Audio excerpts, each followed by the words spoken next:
আল্লাহ রাসূল সাল্লাল্লাহু আলাইহি ওয়াসাল্লাম আয়াতুল কুরসি পড়ে ফু দিতেন নিজের গায়ে।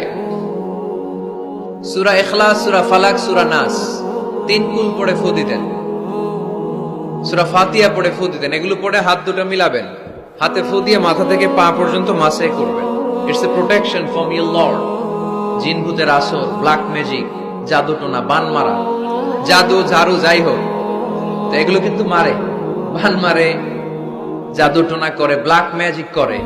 এগুলো থেকে আমাদের সোনামণিদেরকে আমরা প্রোটেকশন করাবো কিভাবে? ওদেরকে শিখাই দিব। সূরা ফাতিহা পড়ে, আয়াতুল কুরসি পড়ে, তিন কুল পড়ে তুমি হাতের মধ্যে ফু দিবা। ফু দিয়ে মাথা থেকে পা পর্যন্ত তুমি নিজেই মাসেজ করবা। তোমাকে প্রোটেকশন দিবে কে?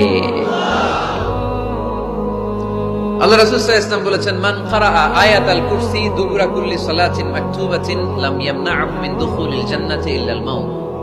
প্রত্যেক ফরজ সালাতের পরে যে ব্যক্তি আয়াতুল কুরসি তেলাওয়াত করবে, তার জান্নাতে যাওয়ার ক্ষেত্রে আর কোনো ব্লক বা বাধা নাই, একটা জিনিস ছাড়া, সেটা হচ্ছে মরণ, মৃত্যু। লোকটা মরে না তাই জান্নাতে যায় না, মরলেই জান্নাতি। এজন্য আজকে থেকে সূরা ফাতিহা বেশি বেশি পড়বেন তো। সাইয়েদনা আবু সাঈদ আল খুদরি রাদিয়াল্লাহু তাআলা আনহু বর্ণনা করেন, আমরা একবার মরুভূমিতে সফর করছিলাম। হঠাৎ দেখলাম মানুষের জটলা ডিঙ্গিয়ে ভেতরে যেয়ে দেখি এক লোক শুয়ে আছে, আর অন্য লোকেরা মন্ত্র পড়ে ফু দিচ্ছে। উল্টা পাল্টা মন্ত্র পড়ে ফু দেয় না, সুমন্তর সু, কালিকুত্তার গু। আমরা ছোটবেলায় শুনতাম বাচ্চারা এরকম ছুমন্তর ছুমন্তর ছুমন্তর ছু, কালিকুত্তার। তো এগুলো পড়ে ওরা মন্ত্র পড়তো। তো উনি যে দেখলেন কি কি মন্ত্র পড়ে এই লোককে ফু দিচ্ছে, উনি বললেন কি হয়েছে? সবাই বলল, আমাদের নেতা সাইয়্যিদুল হাই, হাইমানি গোত্র, এই গোত্রের নেতা সাপ কামড় দিয়েছে, বিষে এমন নীলাভ হয়েছে দেহ, মনে হয় মারা যাবে। কি করা যাবে? তোমরা কি কোনো রুকিয়া ঝাড়ফুঁক জানো? উনি বললেন জানি। তাহলে আসো একটু ঝাড়ফুঁক করো। উনি বলল শর্ত আছে, আমাদেরকে ছাগল দিতে হবে, এক পাল ছাগল। আরেক বর্ণনায় এসেছে 30টারও অধিক ছাগল। সবাই বলল, আমাদের নেতা, এর যদি কিছু হয়ে যায় আমরা নেতৃত্ব শূন্য হয়ে যাব, ছাগল লাগুক আর ওট লাগুক, তুমি আসো। বাড়ি বাড়ি যে ছাগল এনে, ছাগল রেডি।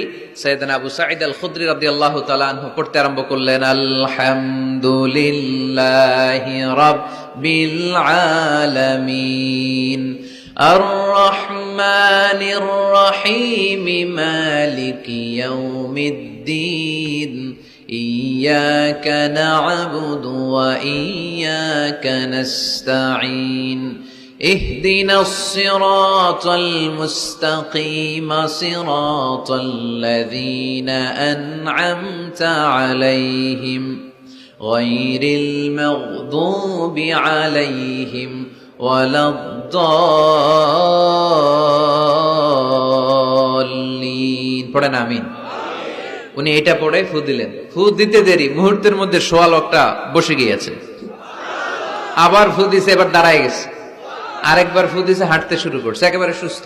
সবাই তো অবাক, টাসকি খেয়ে গেছে। আবু সাঈদ আল খুদরি রাদিয়াল্লাহু আনহু বলে, টাসকি পরে খাও, আগে ছাগল দাও। কারণ ছাগল দেওয়ার কন্ডিশন ছিল না, ওরা ছাগল নিয়ে আসছে।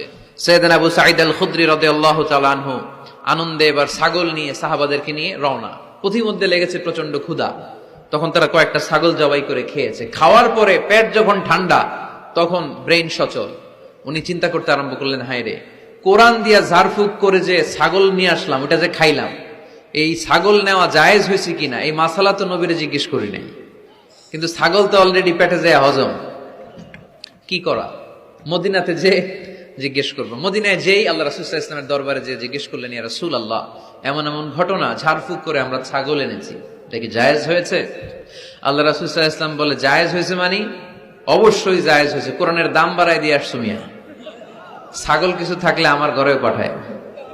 সুবহানাল্লাহ পড়তে পারলেন না? ওয়ালাকাদ আতাইনাকা, বুখারীর হাদিস, ওয়ালাকাদ আতাইনাকা সাবআম মিনাল মাসানি ওয়াল কুরআনাল আযীম। নবী হে, নিত্য পাঠনীয় সপ্তবাক্য দিয়েছি, যেই দোয়া পড়ে ফু দিতে দেরি, অসুস্থ ব্যক্তি সুস্থ হতে দেরি হয়। এজন্য আল্লাহ ইরশাদ করেন, অনুনাজ্জিলু মিনাল কুরআনি মা হুয়া শিফাউ ওয়া রাহমাতুল লিল মুমিনিন ওয়া লা ইয়াজিদুয যালিমিনা ইল্লা খাসারা।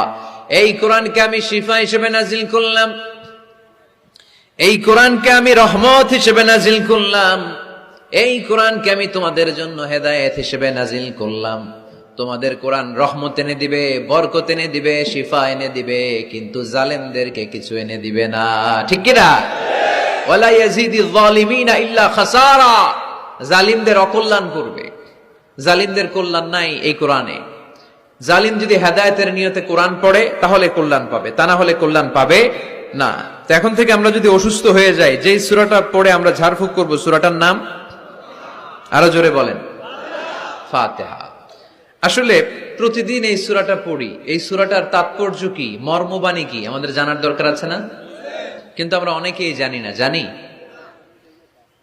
আরব বিশ্বে দেখবেন ওনারা যখন তারাবির সালাত পড়ে, আযাবের আয়াত আসলে কাঁদে, জান্নাতের আয়াত আসলে দরাজ গলায় তেলাওয়াত করে। আপনারা কি করেন? আমরা করি না। কারণ ওনারা কি পড়ছেন সেটা তাৎপর্য আর মর্মবাণী ওনারা অনুভব করছেন। গত বছরের আগের বছর না, গত বছর আমি হজে শাইখ আব্দুর রহমান আসুদাইসির পেছনে নামাজ পড়লাম।